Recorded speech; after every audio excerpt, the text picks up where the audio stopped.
side, boys. And there's a season, and that there is a time for every purpose under heaven.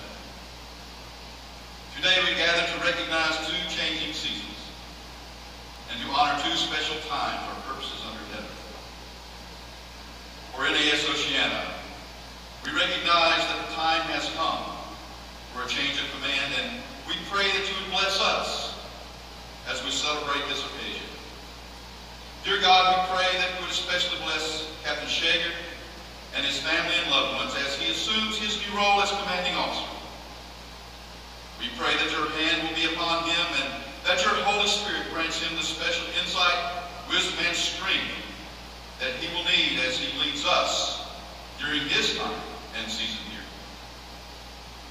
We also pray that you especially bless Captain Chope as he and his loved ones and family with him begin a new season and time in his life and theirs. We thank you, Lord, for his 26 years of faithful service to our nation and to our republic, and for the privilege that we have had to know him and to serve under his command. We pray that you continue to watch over him and those who love him as they embark upon this new time, this new adventure in his life. As we celebrate these ceremonious events, may all that is said and done here today be pleasing in your sight.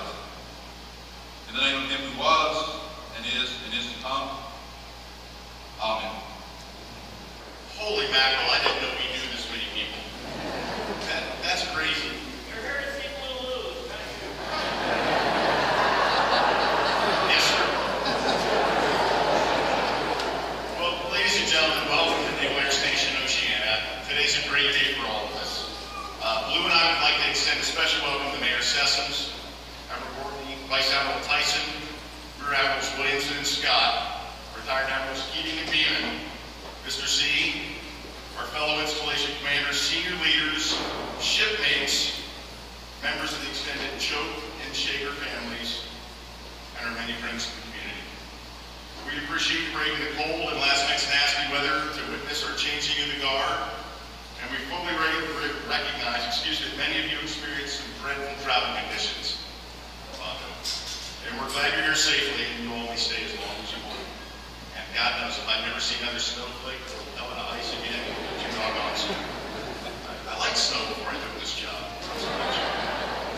So, Naval Air Station Oceana, the Dam Neck Annex, and the Naval Auxiliary Landing Field Fenris play a vital role in the security of our United States. For over 70 years, our nation's finest have called these installations home while they trained and prepared to answer the call. They answered the call in World War II, Korea, Vietnam, Iraq, Bosnia and Herzegovina, Somalia, Afghanistan, and many other places and times. Captain Shager and I have called Oceana home for the bulk of our careers and have sailed from these very shores to some of those faraway lands. Right off, I'll extend a word of thanks to the many folks who made this event possible. In the spirit of no good deed goes unpunished, Chief Warrant Officer Melissa Putnam not only coordinated today's ceremony, but also the ceremony a year and a half ago. Thanks, Melissa. Well, sister, thank you all too. How about a great round of applause for the Oceana Color?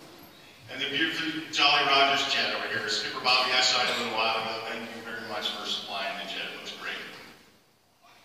Today certainly has been an all-hands effort, and our team hasn't missed a beat, providing that customer support just like we do every other day, 24/7, 365. And we've been especially focused lately on the Warriors of Carrier Air Wing 1, who we send out the door next week towards those distant shores. Cat Waldo, Godspeed to you and your team, as you said. Okay, some of y'all were present last Friday at the change command for the Strike Fighter Wing Atlantic. It broke all sorts of great records as far as the length of the ceremony in a very good way. Unfortunately, that record's more than safe today. And not just because of the dual nature of the change of command and retirement that we're going to do, but also because of our guest speaker. No shrinking violet from the microphone.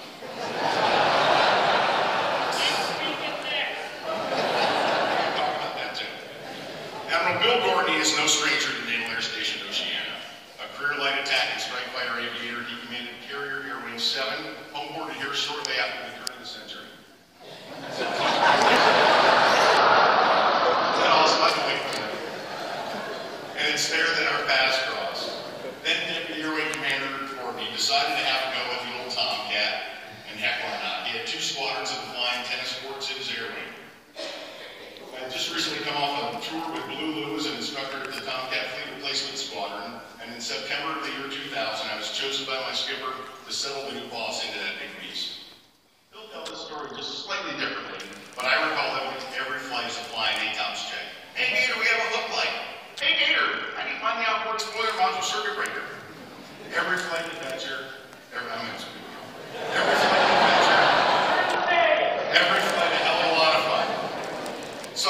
my logbook the other day and realized that Applewood and I only have 9 carrier arrested landings together. Seemed like 100. And 1 bolter. Simple math for the poli-sci major up here says that's an 89% boarding rate. We made the airplane cartoon. We have it sitting right there on the table. Naval Aviation Board has a DCAG marks in the red rooms of our 2 embarked Hornet squadrons to make sure no F-18 pilot ever complained about how hard it was to fly the ball ever again. Good times. So, boss, many thanks to you and Sherry for making the trip from Colorado. I'm truly humbled and honored, and recognizing fully that I have in fact poked the bear. Ladies and gentlemen, please join me in welcoming Admiral Bill Gordon, Commander, North American Aerospace Defense Command, and U.S. Northern Command, and my friend.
Surround us today, right over there, the very best of the youth of our great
lucky enough to flush saltwater while we go on deployment.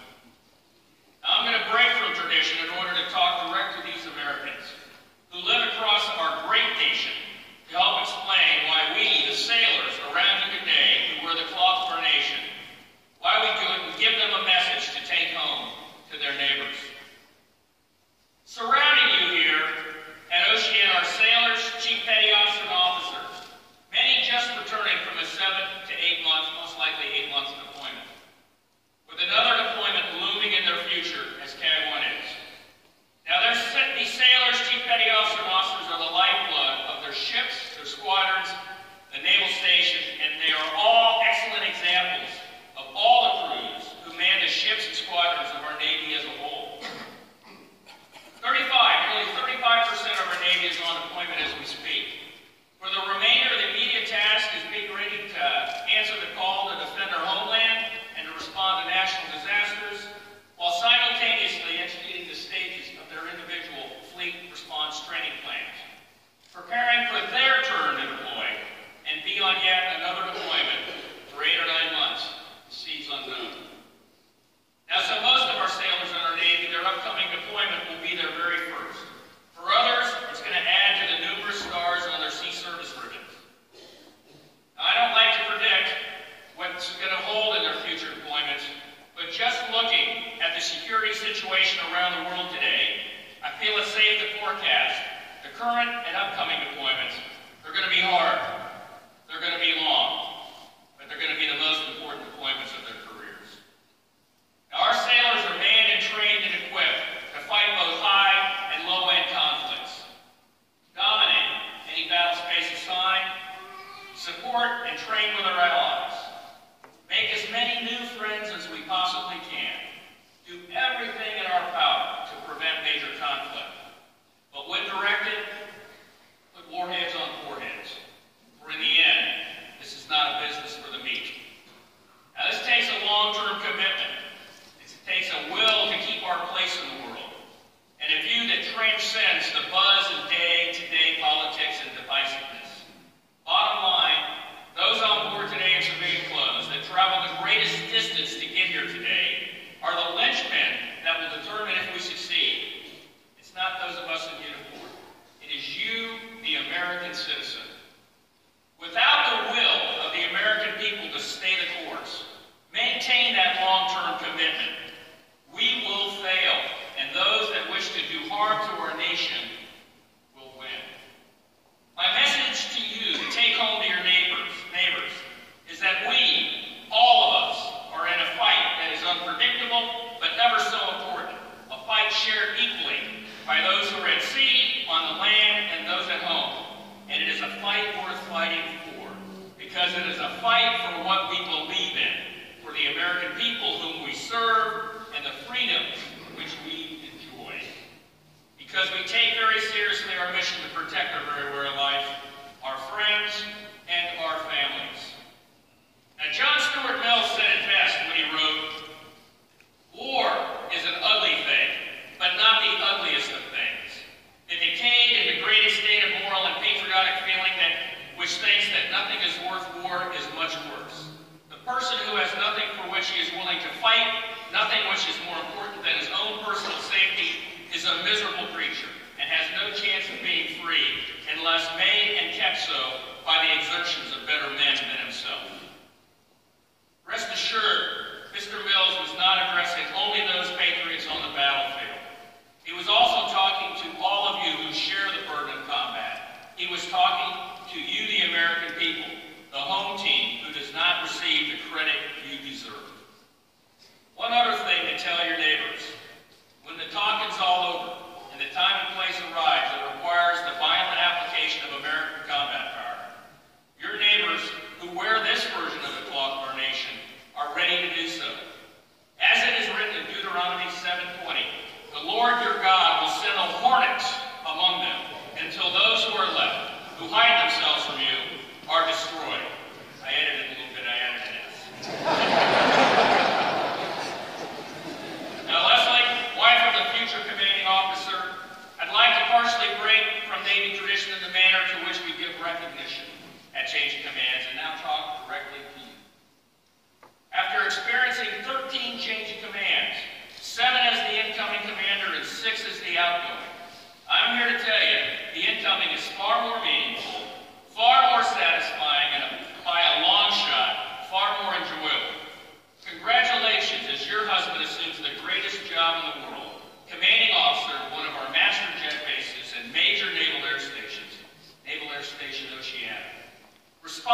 Now, Lulu, I've been lucky enough to have flown your plane, and today we witness you take command of Oceana.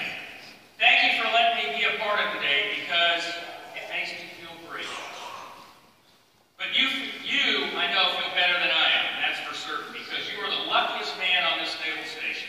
There isn't a single captain or admiral here today that would not swap places with you right here, right now. Shoulder boards, covers, everything but this silly sword, you name it. I'd swap everything but Sherry and my master craft. That goes down. And how does he get it?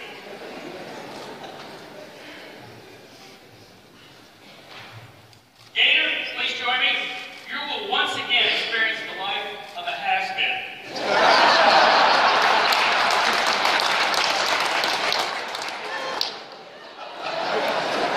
Whose life will cease to exist as you know it. You will now willingly give free advice to any commanding officer willing to listen. Because you, Gator, will never have to live with the consequences of that advice. Together, let's welcome Lulu to the joys and challenges of command. Not the announcement of a new corporate president, but the assumption of absolute responsibility and accountability for the people and equipment. I didn't tell you to go. And accountability for the people and equipment of this magnificent naval air station. Hey. All right, where was I?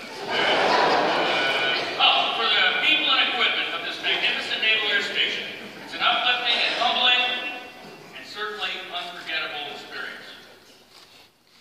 But today is a bittersweet day. Because today comes Gator's retirement from our United States Navy. For 26 years, Gator has kept us free. He met and exceeded all challenges. He did it for the freedom we enjoy in this great country. He did it for you, family, friends, and the American people, all of which are his greatest supporters, and they're our nation's greatest strengths. Now, ladies and gentlemen, Gator made an extraordinary journey from the Citadel, paying for abuse, to here at NAS Oceana, to Tampa, to Lemoore and Billings. Flying the A-6E Intruder, the F-14 Tomcat, and the F-A-18 Super Hornet. Best of all were 7 deployments on 4 carriers. And for me personally, the best deployment was on the John F. Kennedy when he was a department head at KF-11, the Rippers. If you got Rippers, you got Ripper problems. Now let me tell you about that experience. And let me tell you a sea story that happens to be the truth.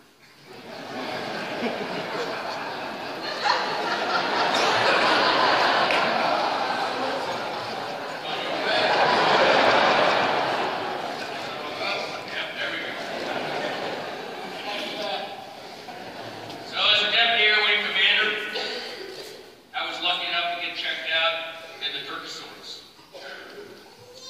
And as I discovered flying with both the squadrons, I realized that I really needed to fly with a Rio who was an instructor at the Fleet Replacement Squadron at BF-101.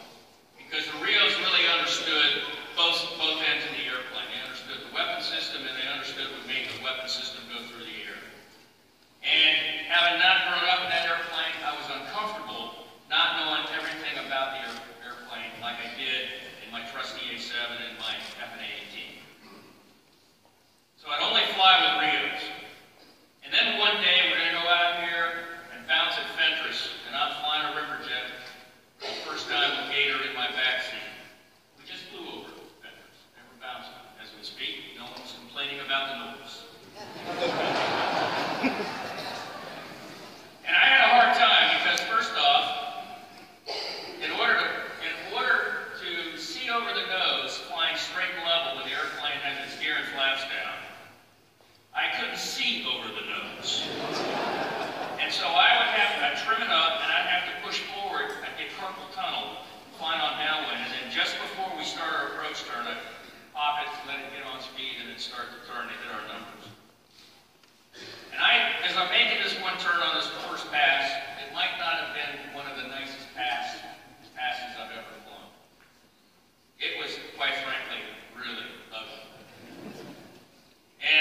lifting off.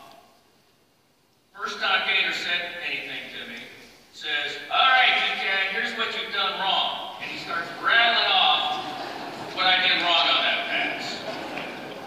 Now, some of you might know that I've had, up to that point, spent all my time in dirt planes with the right number of ejection seats.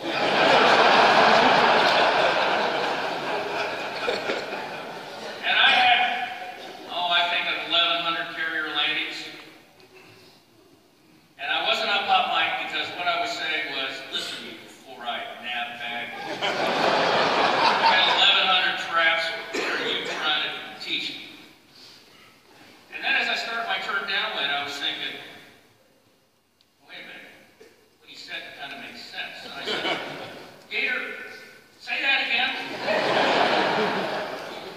And he said it again, and the rest of the passes were not quite so heinous. Although if Kid Brennan was grading me, he'd still give me a couple of grades. So we got done, we landed, and I walked into his skipper's office, Milt Abner, and I said, "Milt, all right, I'm only flying with Gator from now on." And he goes, "That's great, you can, whatever you want." No response. And I said, "No, even when I go over to fly with 143 and the dogs, I'm taking Gator with me." And he says, "Okay, but you might want to talk to Hack about that." So I went over to talk to Hack. Hack was eating his hard-boiled eggs and carrots and celery. That's a whole other sea story. And I said, "Hack, I'm only flying with Gator from now on. No problem, DCAG, whatever you want." I said, "Yeah, but when I come over here and I'm flying with you guys, I'm flying with Gator." And Hack put down his carrot and said, "Well, hell, DCAG, if I could only fly with Gator, I would too."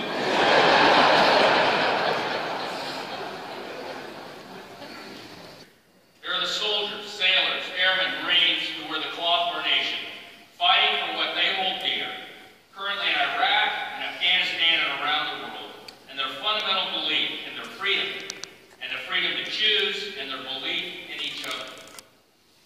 And Gator didn't make this about the contribution the three of you have made to this wonderful society, a society that we all share. You can proudly say that you were part of a few, a happy few, a band of warriors who stood proudly for America and helped turn a page of history at a remarkable time in our nation's history. Together you've given more than you received and affected more people than we could ever count. Your shipmates will always remember our time together as friends, as teammates, and to many of us here today, as family. We hope that our years remaining in this profession will be as rich as yours, with shipmates who are like the four of you, guided by a simple pledge to the principles for which we stand and the promises that we make. Thank you for all that you have done for our community, our armed forces, our Navy, for NAS Oceana, and from a very grateful nation, we thank you. To each and every one of you, God bless. States takes pleasure in presenting the Legion of Merit to Captain Christopher W. Choate, United States Navy, for service set forth in the following citation. For exceptionally meritorious conduct in the performance of his outstanding service as Commanding Officer, Naval Air Station Oceana, Dam Neck Annex, Naval Auxiliary Landing Field Fentress from August 2013 through March 2015. A visionary leader and community ambassador, Captain Choate directed his team with exceptional foresight, deftly balancing all NAS Oceana and Dam Neck Annex fleet, family, and fighter requirements while championing local community stewardship initiatives. He was the cornerstone for the Navy's community recovery and site restoration following an FNA-18 mishap and devoted personalized attention to each affected resident.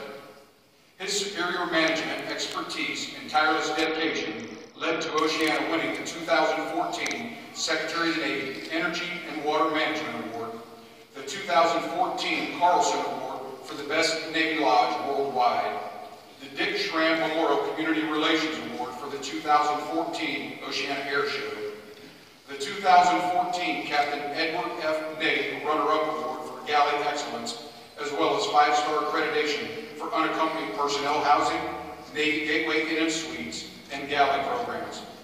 Oceana's numerous accomplishments led to Commander Region Mid-Atlantic recognizing NAS Oceana as their 2015 Installation Excellence Award nominee.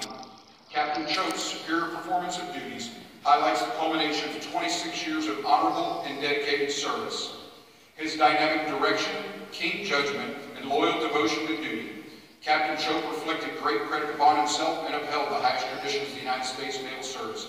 For the President, D.R. Smith, Vice Admiral, United States Navy.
Met so much in my career,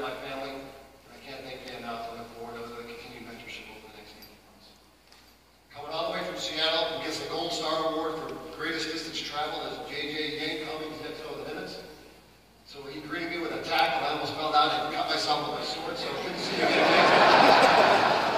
Just like old times, huh? Traveling from Chicago, Mr. Seagram, thanks for taking the time to come out on your busy schedule as well. And it was very, very special family, friends, Tom, Mary Ellen, Schumann. It's so great that you've taken some time out of your schedule to visit with us. You look great, and you're such a part of our family. It's great to be here. To my godparents, Uncle Chuck and Aunt Joan, I love you guys. I certainly hit the jackpot when I didn't have a choice in it, but I'm so lucky that you're my godparents. You two are such a great family. Thanks so much for sharing this special day with me. To my 13 best friends, my 7 brothers and 6 sisters, and for all those that hugged a lot of my brothers today, thinking it was me, they thank you for that. I really enjoyed it. Like, oh, the beautiful women are hugging you. So deal with that over the next couple hours, but they've been enjoying it. You know, they've been such a part of my family. They keep me grounded and humble. My brothers certainly do, as did our mother. You know, she passed away a couple of years ago, but the last time she was here was a ceremony like this. And we were in the back reception room getting ready for it. It was about a minute ago, and Emma Weevil was there, and she looks at me and she's like, "Hey, Lewis, I know you're going out, but do you have a stick of peppermint gum or spearmint gum?" And I said, "You know what, I don't. I'm about to go out, but I'll tell you what, I'll find someone to get you that stick, and that'll be okay." And she's like, "Oh, Lewis, it's not for me, it's for you." She says, "Your breath is awful." And so I got that thinking about it the whole time I was studying. So know that I took care of that before I got up here. I got complaints from Amber Williams and something. Mother to keep you home. Well, since Kid gave me 3 minutes, I think I may be a little bit over, but here's my Matt Damon impression of Good Will Hunting. So, traveling from Chicago, my sister Mary Pat, thanks so much for coming. My sister Anne Marie, her daughter Maggie, my brother Tom and daughter Elizabeth. It's great you guys are here. Sister Bridget and her husband Victor, you guys get the awards for the latest arriving. A lot of folks were traveling from Chicago and Chicago weather, so I think they got in around 12:30. Looked like you got a good night's rest. Thanks for coming. My brother Jamie and son Noah, brother Marty and daughter Grace, you guys are great. Sister Katie, her husband Fabio, our new baby boy Michael, close to our family. My brother from Nashville and his 2 kids, Claire and Luke. It is so awesome that you guys are here. I can't tell you that. Thanks for making it so. My brother from Phoenix, brother Michael and his wife Danielle. It's great that you guys are able to make it. 4 siblings didn't make it: Colleen, Joe, Christopher, and Carrie. Believe me, we got late night prank calls playing for those guys for repercussions. And Gator, just be lucky all 40 of my nephews and nieces didn't come, and we'd be here all night. To my 2 sons, Griffin and Ryan, your mom and I are the luckiest parents in the world. Griffin, you have taught me more about courage in 11 years than I have learned in a lifetime. You are my hero.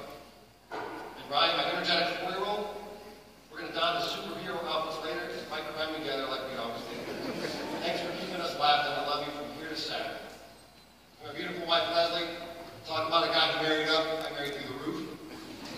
You're an incredible, amazing mother and wife, all done by balancing your own career, especially during long deployments. I can't thank you enough. I love you guys. To the men and women standing to your left, our Oceana Dam Ventures team. They do look fantastic, don't they?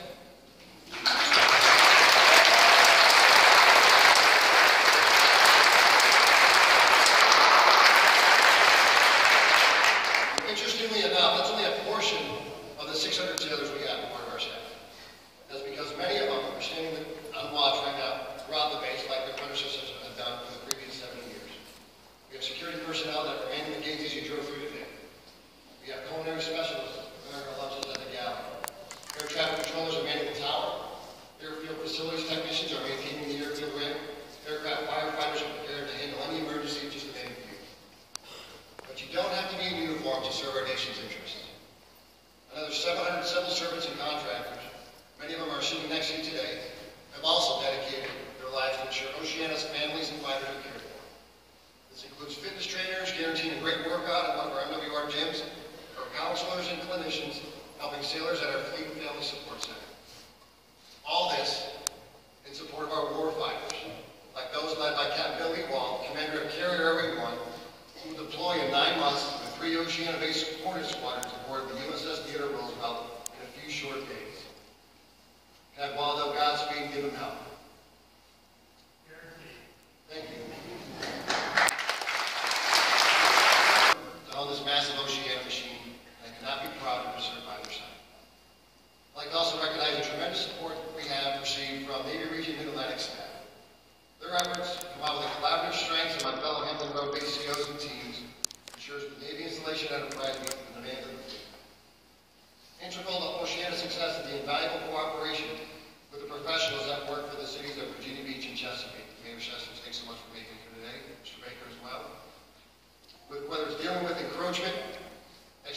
large-scale combined emergency management drills, nurturing partnerships with schools, or joining forces to raise awareness on causes that affect us all, my staff and I will continue to foster this mutually beneficial relationship where Oceana, Dam Neck, and Ventures continue to add value to the community while we achieve our own mission objectives.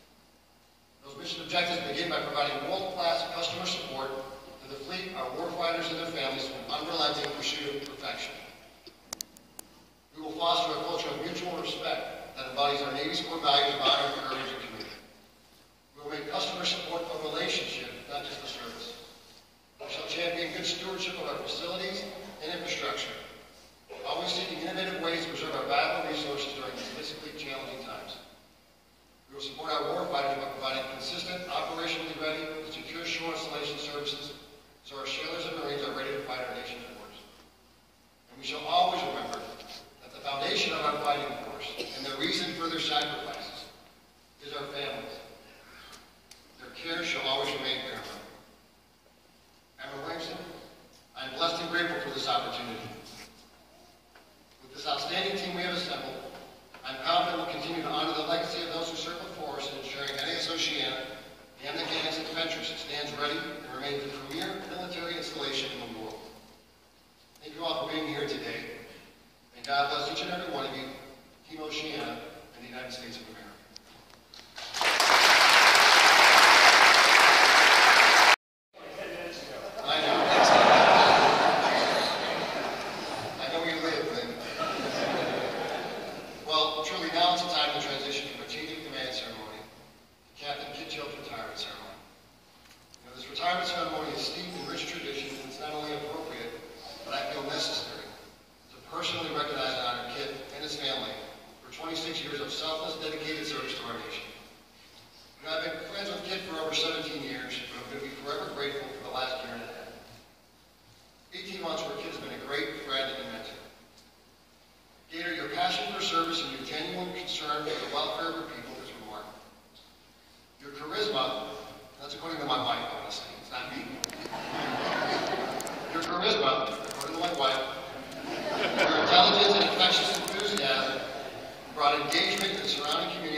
present letters of appreciation to Captain Choate's family.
To all who see these presents, greetings. To Barbara Choate, it is my pleasure to express the grateful appreciation of the United States Navy to you for enduring the frequent and long separation from your son Christopher as he served his country. These months, indeed years, that he spent away from you constitute a clear and noble demonstration of his love for you and his family. You see, he left you in order to ensure you inherited a safer world, a surer peace. To those who say a single man cannot make a difference, I say wrong. Your son did. He made our Navy stronger and kept our nation safe. With his service to the Navy now complete, he will be able to spend more time with you in the future. The United States Navy thanks both you and your son for enduring these separations. Signed, J. L. Shaker, Captain, United States Navy, Commanding Officer, Naval Air Station, Oceana.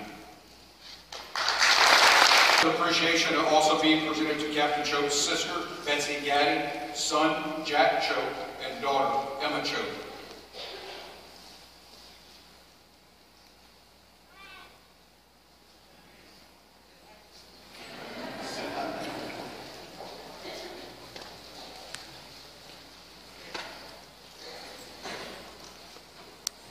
Turn around and face out, Mr. Chest of fine wood and bound in brass. This was presented to remind the retiree of the crews and squadrons he had served with. Lieutenant Commander Bellemere will now present Captain Choate's retirement shadow box. Captain Choate, your retirement shadow box depicts your career achievements in the United States Navy. It includes your many personal awards, the uniform devices indicating the ranks you progressed through as you worked your way up the advancement ladder. Additionally, a section is devoted to the national flag, symbolic of the nation you have so faithfully served during your 26 years on active duty. This flag has been flown over Captain Choate's alma mater, the Citadel, and Naval Air Station, Oceana.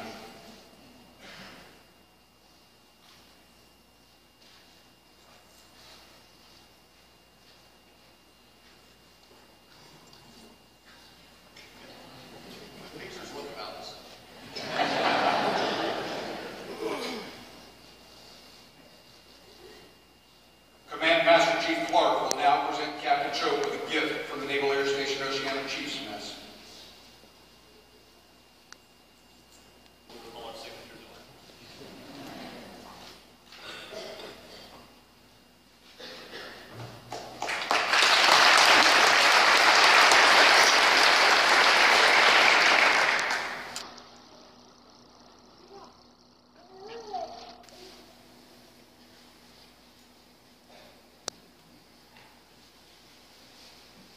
Was originally founded. The portion of the flag denoting honor is the canton of blue, containing the stars representing the states our veterans served in uniform. The canton field of blue dresses from left to right and is inverted when draped as a pall on a casket of a veteran who has served our country in uniform. In the Armed Forces of the United States, at the ceremony of retreat, the flag is lowered, folded in a triangle, and kept under watch throughout the night as a tribute to our nation's honored dead. The next morning, it is brought out, and at the ceremony of reveille, run aloft as a symbol of our belief in the resurrection of the body.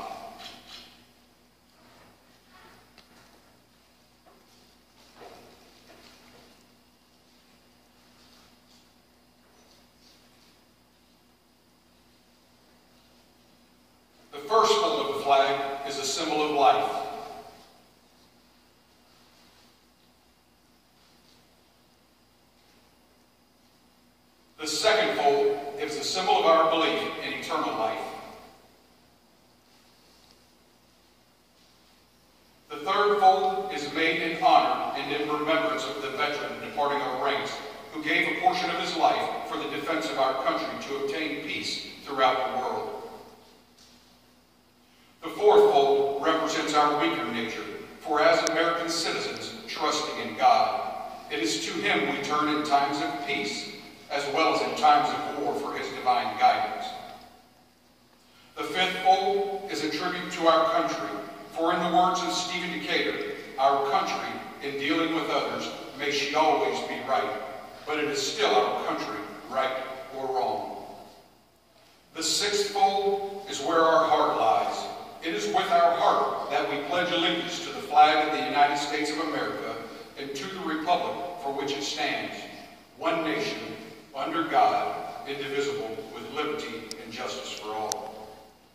The seventh fold is a tribute to our armed forces, for it is through the armed forces that we protect our country and our flag against all its enemies, whether they be found within or without the boundaries of our republic.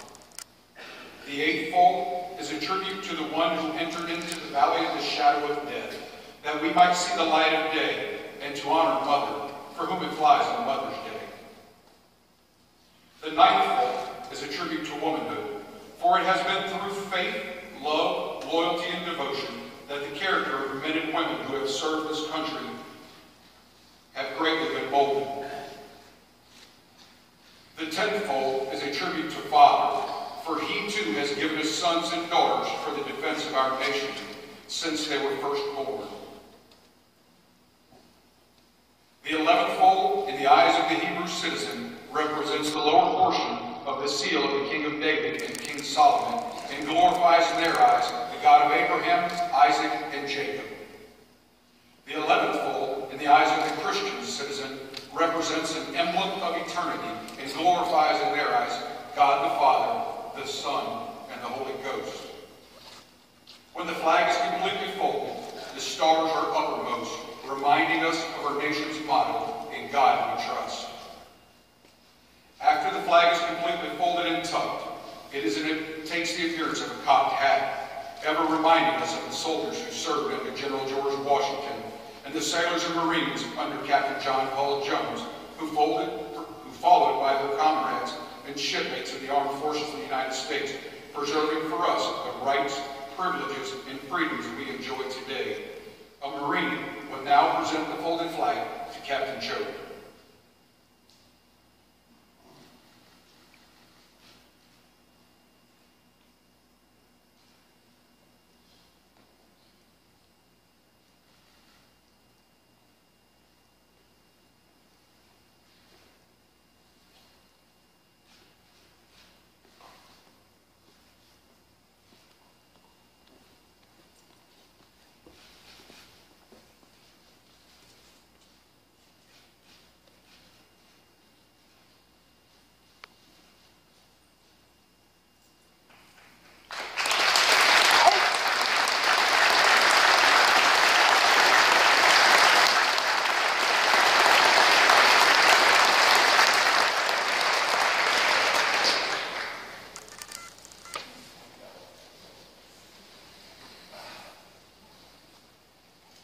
Gentlemen, it is my pleasure to present to you Captain Christopher Choate. See, I put my hat on. Okie doke. Well, time flies when you're having fun.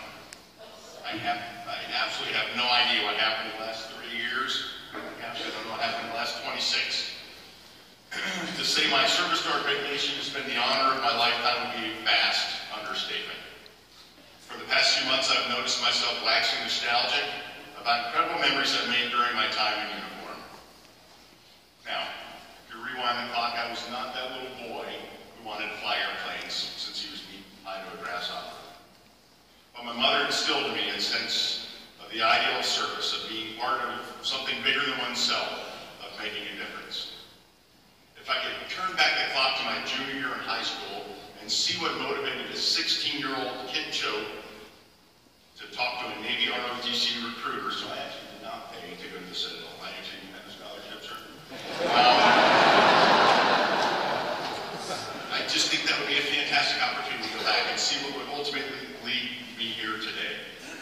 I'd look for what led me to the Citadel, certainly a unique college experience. They say the Citadel's a great place to be, but a better place to be from. In the summer of 1987, I first stepped foot aboard Naval Air Station Oceana as a young midshipman. Even the name evokes a certain romance and a hint of nautical adventure. Oceana. Sounds almost mythical. As I lay by the pool each day, I wasn't a midshipman after all. I watched A-6 intruders and F-14 Tomcats pass overhead in the pattern, and I began to dream of flying those jets off aircraft carriers. A flight with then Lieutenant Commander Phil Work from Attack Squadron 36 cemented it. A few years later, after graduating from the Maximum Security College of South Carolina, Naval Flight School, a newlywed Vincent Choke reported to Attack Squadron 42 in the hangar right here behind us, where I embarked upon a journey I wish I could start all over again today. Long ago, I remember senior officers coming up to us young lads, telling us about their desire to swap places, start all over again. How could they possibly have wanted to do that? They were admirals and captains and commanders, wielding great authority and boldly leading our sailors and squadrons into harm's way. How in the hell would they ever want to go back to the hellish life of a junior officer? Hey, that's a joke too. JOs are living the dream. But now I know what those old guys were talking about, and many of y'all here today would gladly hit the master reset button and start over to do it again. I've had many fond memories of friends made, like Sloan, ports visited, and adventures lived. I remember one department head once telling me that night cat shots were the result of a poor pre-flight inspection, and I'll admit that I've lost a bit of the edge from my no apparent fear of death philosophy as a young NFO. Faster and lower my mantras to so many pilots over the years, and while there's no truth that Gator is actually short for instigator, it certainly probably would have fit back then. I've served for, with, and alongside the finest men and women I will ever know. Patriots with great wisdom, conviction, and talent. Aviators with bigger balls and brains who couldn't write a paragraph to save their life, but sure could get us to the target on time, every time, in any weather. Pilots with a superhuman ability to project the paths of multiple airplanes across 3 dimensions to arrive saddled in behind the backpack for gun skill time after time. The wizards of the AUG-9 radar who could coax situational awareness out of a coffee maker. Warriors from the Army and the Marine Corps who fought their wars in a much different, more personal way than we aviators do. And those compassionate mentors who take care of us and mold the next generation of our Navy and our nation. Men like Jack Hedlewski, Chris Aquilino, Mark Gordon, Art Delacruz, Paul Greer. Wherever they are here today, or some are here today, wherever they are, I'd like to thank them one more time for their selfless service, steadfast patriotism, and engaged mentorship. And there are too many brothers and sisters we lost along the way. Too many friends who we visit our dreams and whose names cross our lips in prayer each night.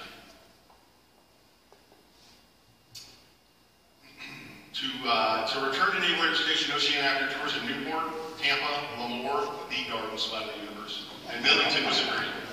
I've laughed at my fellow installation commanders, Mr. Incredible and Frank the Tank, and Jake and Ari and Reed and Paul, that nobody joins the Navy and goes to sea in hopes of being a base commander someday. We dream of being captains and submarine squadron commanders and cruiser captains and aircraft carrier captains. And while my friends at Pearson O.C. doing jobs are indeed the meat eaters of our service, the warriors who continue to take the fight to the enemy and who will capably accept the mantle of leadership and responsibility for many, many years to come, I could not have wished for a more challenging and rewarding experience as XO and CO of NAS Oceana, the Damnang Annex, and now Fenris. Here's how I tell our sailors who report aboard exactly what we do here in the installation role. I ask them to recall how they, as a member of the squadron or member of a ship's crew, took for granted the lights would come on, or there would be a place to work out, or a place to leave your kids safely so you could come to work. That the rock stars and the fire trucks would show up when you pulled the red box on the wall, or the runway be clear for takeoff. That the needs of their family be met at the chapel, or at the Fleet Family Sports Center.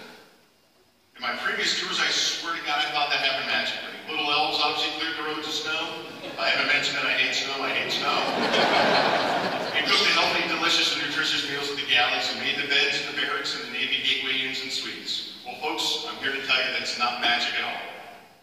It's a result of a small cadre of dedicated professionals, hardworking sailors, and civilian professionals who go the extra mile each and every day to take the load off our operational forces, schoolhouses, and support commands.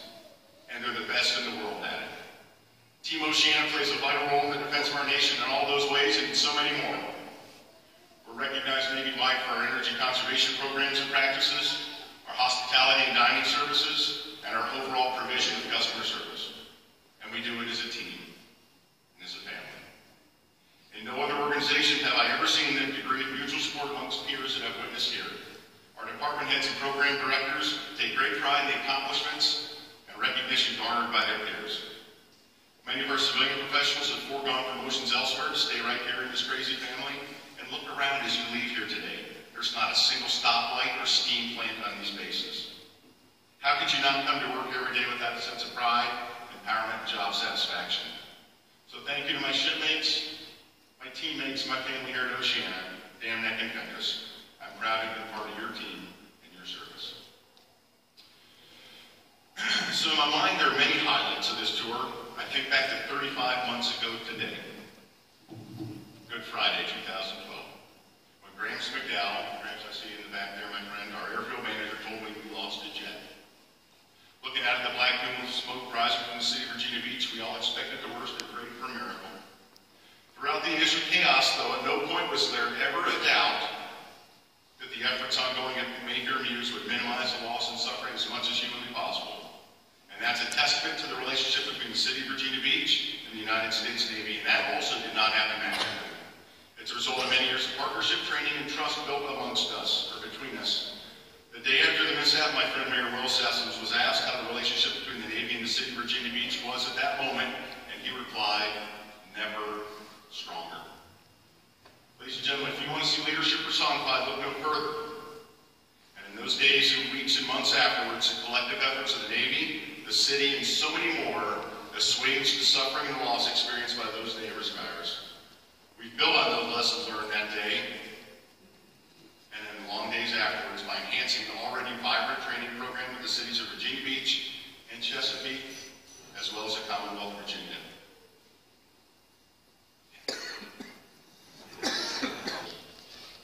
For this entire school year, sailors from our staff have spent time each and every day with students at SeaTac, where they're learning to be responsible young adults who make sound decisions in life. The kids are getting something out of it too. I'm honored to see many of our achievable dream partners here. Kathy Edwards, Kim Lucas, Lee Vreeland, so many more. Dr. Spence, it's great to see you too, my friend. Ladies, you and your staffs are making the difference right here in Virginia Beach, and we're thrilled to help you grow. I think about our outreach program with our customers, those operational support and training commands right here aboard our 3 installations. Then XO Blue, CMC Clark and I spent time every few weeks visiting those tenants, meeting their sailors, Marines, Coast Guardsmen, and civilians, touring their spaces and facilities, gaining a better understanding of their missions and challenges. At the same time, our Public Works Department was busy fostering relationships from the other side, doing their best to provide top quality, top shelf quality of life and quality of service for each and every one of them. We did not always meet your high standards, but we knew what your needs were firsthand by seeing and hearing from you. We developed enduring friendships and relationships that enabled the fighters to carry out their missions. And how about the 2014 Oceana Air Show? The largest air show in Oceana history, with about 318,000 folks coming through our gates to see naval aviation in action. So we do air shows for a few good reasons. They allow us to tell the naval aviation story from Oceana's unique perspective as home of the striking arm of the Atlantic Fleet. Air shows are also a heck of a lot of fun. Barnstormers and tactical jet demonstrations, jet truck, and a guy who lands his plane on top of a moving camper. Here's my favorite part. This past air show, there was a young boy here from Iowa. Okay, maybe there wasn't. Maybe it was a young girl from Arkansas. She never met a sailor. She'd never seen a Grade 8 airplane fly. She'd never been on a military installation. And she won't again until a few years from now, when she walks in that recruiting office and raises her right hand and swears that oath of allegiance to support and defend the Constitution of the United States against all enemies, foreign and domestic. Don't doubt it. She's out there. And so is that little boy. And so are so many others like them who, because of what we did here and what they experienced, will serve our nation long after we each hang up our spurs. And then there's the theme of our last air show, one in which we honored and recognized our wounded warriors and the program that takes care of them and their families, Safe Harbor. Because of this all-hands effort, so many folks we'll never know receive support and assistance that will help them through their injuries and their illnesses. We meet new friends in the community like Jay Redmond and the dedicated folks at Wounded Wear, along with Mike and Laura Manthey from Skydive Suffolk. It's good to see you all. Veterans who continue to give back, not just to other veterans, but to our entire community. That little air show of ours was awarded the Dick Schramm Memorial Community Relations Award from the International Council of Air Shows. Schramm Awards are presented each year to the military base, which not only exhibits traditional community relations, but sets new standards of excellence by including its community in the planning, execution, and rewards of the show. Oceana Pride, we're the only military air show to have won that award 4 times ever. Part of all those events and so many more has been the most humbling and educational experience of my life. And I've been very fortunate to have shared it in our leadership triad with the 4 finest leaders I know. Captain Bob Goose Geis, Chief Bill Smalls here back there in the back CMC. It's good to see you. Good luck on cruise, my friend.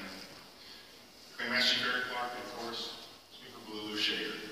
They were the bumpers that kept me going down a path of forward progress, creating enduring change, and unwavering support for our team. I'm proud to call them my friends and my mentors. Most of y'all know me. No way. We want to find that. I simply brought to this team an unbridled enthusiasm, a little bit of charisma, thank you, Leslie, a boundless passion for our mission, and a loud voice. Most men, along with our program directors and department heads, brought the brains and the brawn. And I suppose that's a theme today, one that's true for all of us. I have never walked this path of service alone, not one step for the past 26 years. Heck, not even in the 21 before that. I owe a great deal to countless friends from many chapters of my life, role models from whom I learned much. Some of them are here today, although the weather got the best of a couple of them yesterday. My best friend from the Citadel, retired Marine Corps Colonel Randy Bresnik, is also here. He's easy to find in his blue NASA flight suit down here sporting the Mach 25 badge from his trip to space aboard the Shuttle Atlantis. Retired Army Colonel Mark Gordon flew up from Tampa also, and Mark is the most cool Green Beret I've ever met, and he taught me everything I know about the Army and Special Operations Forces. He'll say I taught him how to swap the day. And Dick Bondy's here from Pittsburgh. After enduring a grueling drive yesterday, the 9-hour trip from Pittsburgh that took 13 plus hours. Former Navy officer, former naval aviator, and truly the most patriotic man I know. Thank you, brothers, each. I'm so glad you're here. You've all been a part of this amazing experience. There are old squadron mates from the Intruder, Tomcat, and Hornet communities here, brothers in arms and partners in crime. Coming back to Oceana a few years ago represented an incredible reunion of old friends and comrades. To Libby, Waldo, Gilligan, Wally, Buck, Webb, Abdul, Corky, Chick, Mongo, Muax, and so many, many more, Oceana is that extraordinary place that we call home, where we got our G-worms accomplished. G-worms, not worms. G-worms. That wouldn't even make sense. We got our G-worms accomplished in a pylon turned around the tower on takeoff, and where the tall tales were created and shared at the Officers Club. How our careers and livers survived VF 101 in the late 90s will be beyond me. We flew hard, we fought hard, and we never let the truth get in the way of a good story. I'll cherish all those memories made together until the end of time. And I had the opportunity a couple days ago, and the great honor to fly my last flight with my good friend, Commander Sam Bam Bam Tanner. Where are you, Bam Bam? Way back here. You could have come up here. Brother, it means the world to me to have shared that great experience with you, taking a final lap and a here. Thanks. There are 2 ladies here who work behind the scenes to take care of me and to take care of our sailors and their families. For those of you who know who Sue Gilbo is, you know she's the real power in this home. A fantastic gatekeeper and friend, she's managed the hectic daily schedules of 6 COs at Oceana. I'll miss you, Sue. Thank you for everything. And our ombudsman, Miss Carrie Lloyd, has been my liaison with her families for the past 18 months. While an ombudsman in a short command may serve slightly differently than one for those afloat, Carrie brought grace and passion to her position and ensured that each and every sailor knew that she was there in her time of need. Well done, Carrie. Thank you.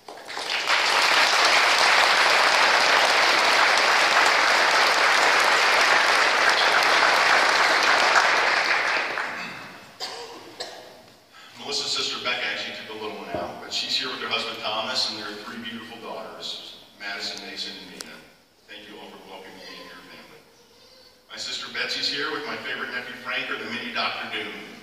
Long story. Thank you for making the drive up here with Mark to celebrate. And Mama Children's here. Without a doubt, the most influential person in my entire life. Mom, I've said before and I'll say it many more times again, but I simply wouldn't be here without you. You instilled in me a sense of right and wrong and a strong work ethic. You have been my greatest fan and I yours. I love you.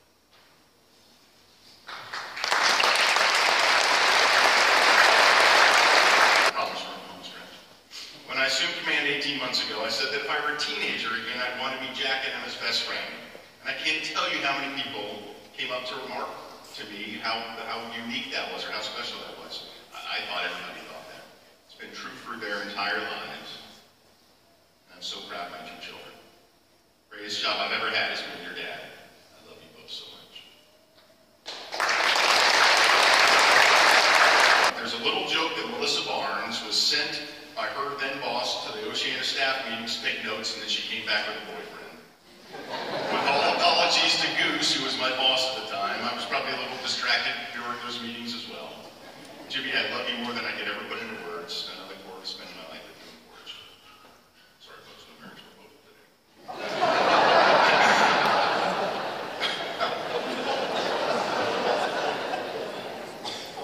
And so it is. CMC, I can never thank you enough for your game's leadership with our Chiefs and our Blue Jackets. My strong relationship with the Goat Locker is because of your strength and dedication. Thank you, it's been an honor. My very best to you and Jennifer as you hang up your spurs after 30 years of service this summer. Ben, welcome to you, Jen and the fam, all the way from Portugal. Your reputation precedes you, my friend. And I look forward to watching you do great things here. Enjoy it. Oceana certainly is a crown jewel and quite a ride. And good luck with the Blackberry. Ooh, my brother. You, my friend, are a legend in Navy TAC Air community for a million reasons, and they're all spot on. In my wildest dreams, I couldn't have wished for a more loyal XO, more capable chief of staff, or a better friend. Melissa and I have loved spending time with you, Leslie, Griffin, and Ryan. You've been ready to run this place since about day 2 on the job, and I'll be proud to watch from the sidelines as you take this team to greater heights.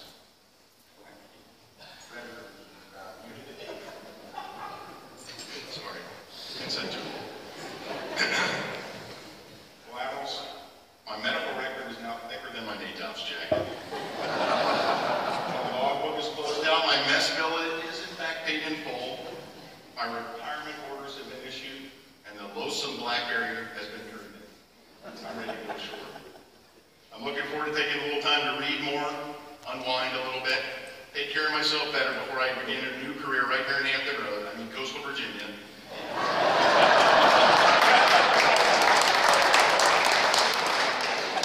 I'm excited about the great opportunities here and eager to play a larger role in the collective future and give back more to this storied region. May God bless you all, and may He continue to bless the United States of America. Thank you very much.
Please be seated. Bosun, stand by. Mike.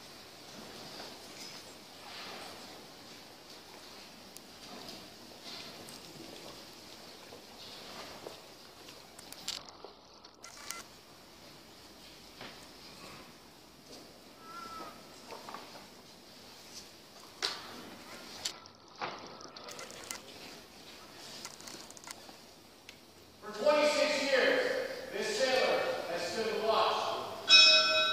While some of us were in our bunks at night, this sailor stood the watch.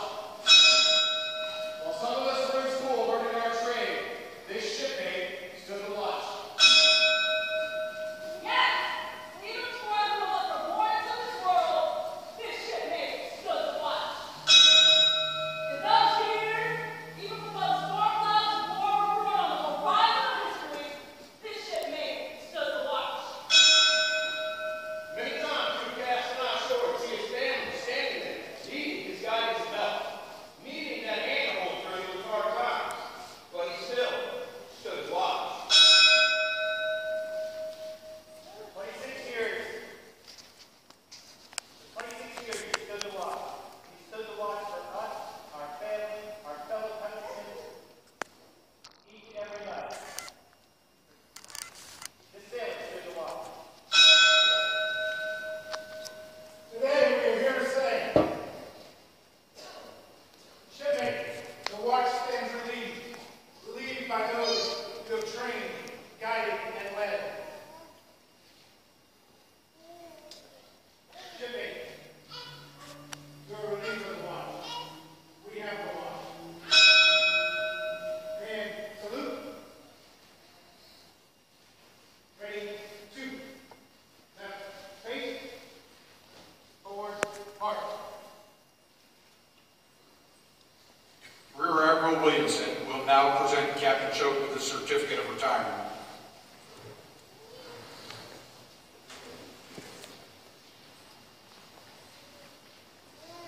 Certificate of retirement from the Armed Forces of the United States of America. To all who shall see these presents, greetings. This is to certify that Captain Christopher W. Choate, having solemnly served and faithfully and honorably, was retired from the United States Navy on the 1st day of July, 2015. Signed, W.F. Moran, Vice Admiral, United States Navy, Chief of Naval Personnel.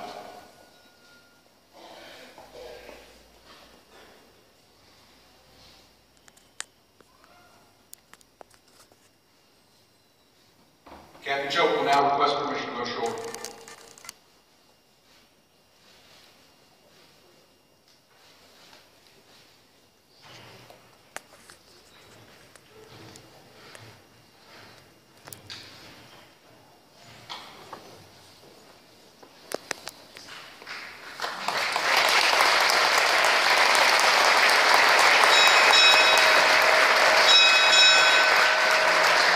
Captain, United States Navy, retired, departing.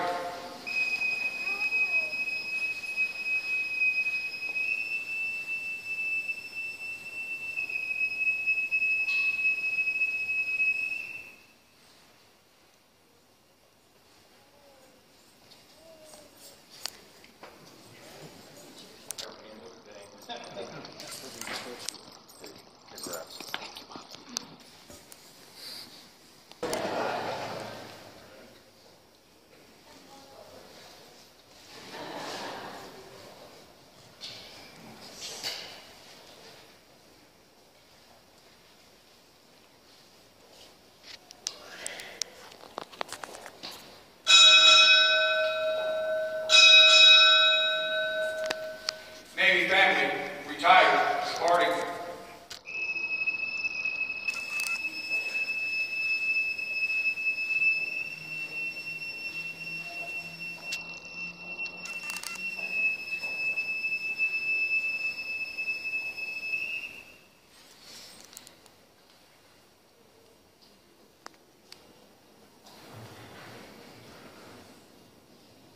XO, take charge. Carry out the plan of the day.